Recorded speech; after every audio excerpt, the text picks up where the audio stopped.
So, a picture paints 1,000 words. Taken literally, Across the Spider-Verse excels in fusing together colors, hues, and even frame-by-frame imagery to emphasize both its storytelling and world building. How? Let me explain. If you've heard of mood lights, then you might know where I'm going with this. Essentially, the impact of different colors in different environments can make a difference in personal mood and even in mental and emotional health. What's known as light therapy has its own set of science and measurements tuned to one's preference and by medical recommendation. The Mayo Clinic even breaks this down to legit numbers. This is particularly in response to what's known as seasonal affective disorder, or SAD. I don't personally have SAD, but I have felt how my mood can swing based on even just basic lighting from the seasons. When winter gets gloomy, suddenly my entire perspective becomes more grim and less inclined to humor. You don't even have to know about light therapy or mood lights to understand that lighting, colors, and environmental factors can dramatically affect the mood of practically anything, especially in the horror genre. Silent Hill uses fog and bleakness to convey the horrific mental prison that's trapped its victims. The sharp details and low lightings of Five Nights at Freddy's emphasizes the hidden in plain sight terror of the animatronics. Even the most basic changes can shift the mood and the overall theme drastically. Resident Evil 6 may still have low lighting and darkness galore, but its frequent bright lights and shifts in location are more fit to action elements. In contrast, the constant shadowy corners and ominously visible areas of Resident Evil 4 lend to its horror and paranoia. Visuals make all the difference, either taking away from presentation or adding more and more layers onto its plots and characters. This goes beyond graphics. It's about all parts of the picture, not just pure shine and pixels. Across the Spider-Verse does this excellently. We've already seen how impressive Into the Spider-Verse was. The various Spider-Men have different styles portraying their home universes. The Prowler is absolutely terrifying from start to finish, followed by dark purples and blacks and a Predator-style aesthetic that could only mean one thing: death is coming. And lastly are the universal glitches, to name a few. Because of Kingpin, the world is about to fall apart, and this is shown by strange computer-like errors, representing destabilization at the very conceptual level. It's all intentional, as we've seen universes fall apart before. But by using glitch-like effects, it transforms an alien problem into familiar stress. It's no different in Across the Spider-Verse. Look at the Spot using darkness to absorb and expel his multiversal power. With ink and shadow, he presents himself as a literal otherworldly entity, an impossibility that threatens to rewrite reality itself. Meanwhile, in another universe, the world collapses because of one Miguel O'Hara. The entirety of this existence collapses into itself like a giant blue screen of death, whereas death comes from above with the Spot. Here, destruction is as simple as an undo button. Other Spider-Men look cheery and colorful, even cartoony. Miguel is never a moment away from unleashing wrath and rage onto another.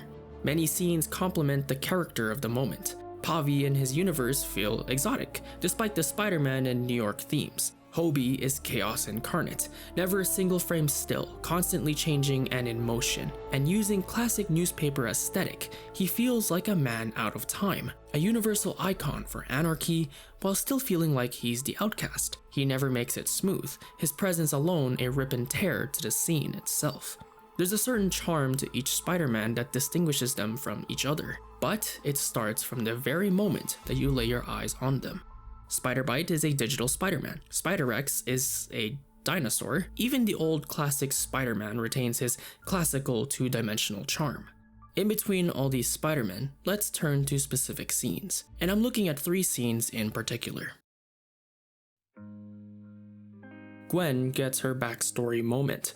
We see how she becomes the Spider-Man of her world. But it's those moments outside the mask that emphasize her confusing life. Under the glow of pale green light, we see a sense of loneliness and longing. Her best friend just passed, and her father, who treated him like a son, thinks it's Spider-Man's fault, vowing to stop them.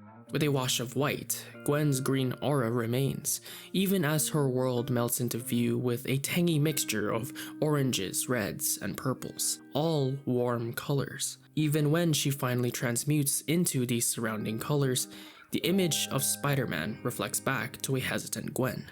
Is it a burden or a responsibility to her? To own up or to clarify? But we know Gwen's not just about to do that. It's like the world unknowingly has her by the scruff of her neck, just waiting for any sign of weakness or leeway.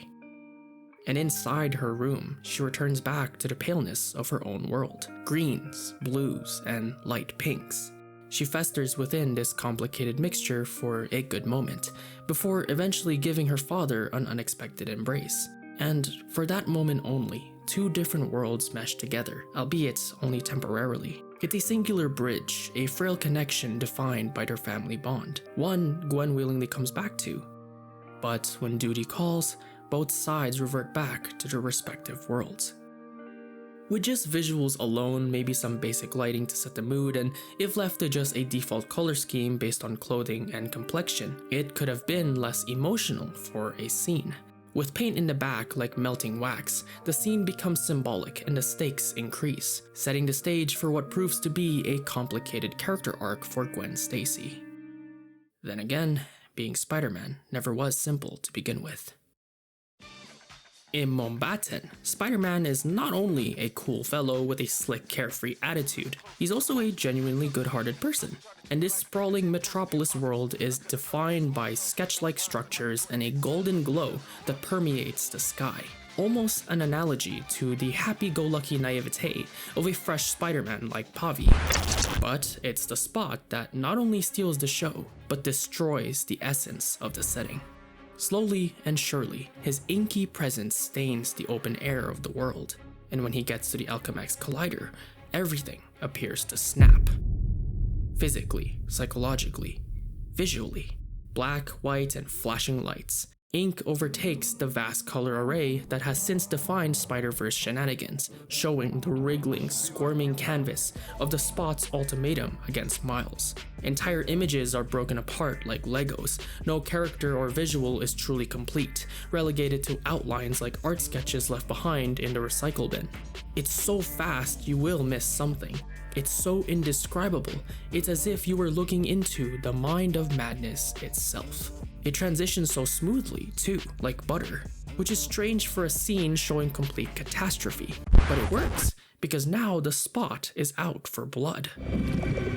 Our future.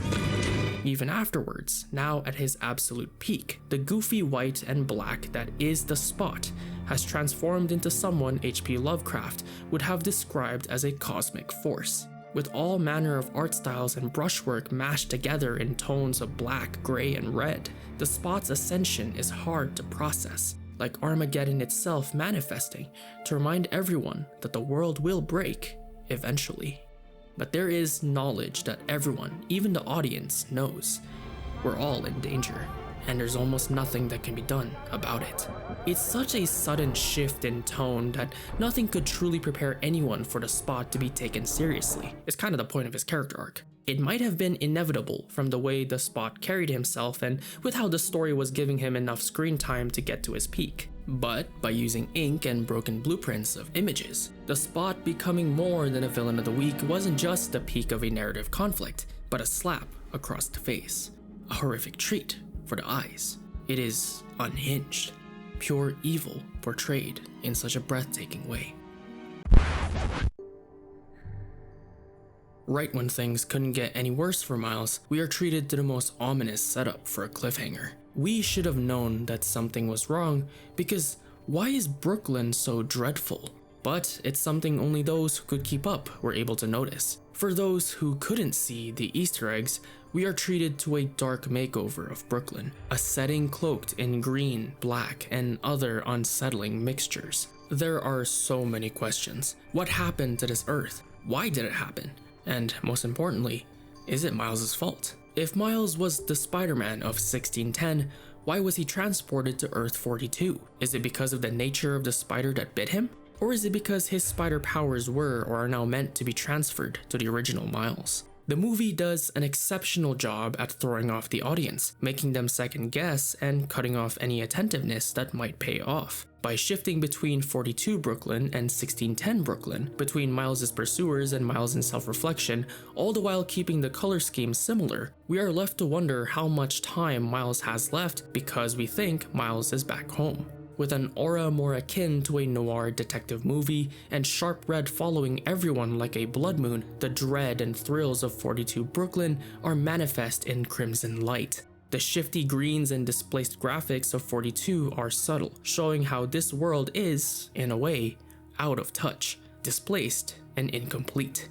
And this sequence here is how we could have known. It could be Miles hallucinating, or the mind of Miles projecting all of his worries and experiences. Reflections of past faces and the encroaching threats of old enemies cause Miles to continue on, desperate and wounded. And then it happens. Gwen doesn't see Miles in his room. Miles glitches. Gwen senses Miles is somewhere else. Miles sees Uncle Aaron. Miles sees what happened to this Earth. For once as well, the movie relies on familiar color schemes that are bare-bones basics. It's still flashy and excellently drawn, but by keeping things simple with basic mood lighting, we are left literally in the dark. Like any classic thriller, we're left on the edge of our seats. Even as raven purples and blacks of the Prowler's costume consume Miles and this other world, even as it meshes with the blacks and reds of Miles' costume, signaling the arrival of 42 Miles, even as Miles comes face to face with his doppelganger. Somehow, even as everything hits the point of no return, with the spot arriving in Earth 1610, the reveal of 42's Prowler, and Gwen gathering her own crew of Spider-Men, it's the gripping graphics of Miles trapped that invokes the question, what's gonna happen now?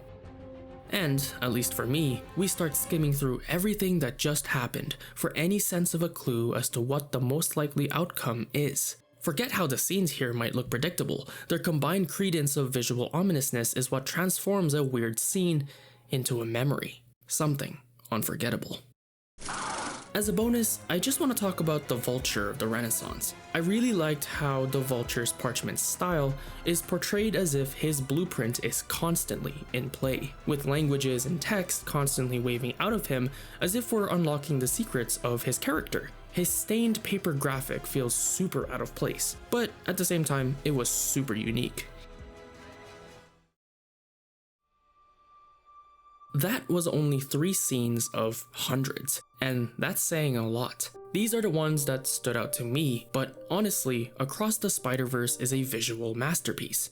You know a movie's presentation is good when several scenes could serve as screensavers. But what makes it legendary, even in spite of the fact that the second half is essentially one gigantic cliffhanger setup, is how each scene plays up to and expands the limits and purposes of its visuals. It's not mere eye candy. The movie is a storm-like blend of visual storytelling and dialogue. You can tell that every single frame and every little inch contributes to a significant portion of a character's emotions and ongoing character arc, or the exact vibes that the scene is portraying. It's never too much, but it's also never too little. I dare say it's a perfect balance. It was once compared to me that Into the Spider-Verse is like a comic book sprung to life. In that sense, Across the Spider-Verse is an entire mural in motion, each scene shifting pixel by pixel until one grand canvas is complete.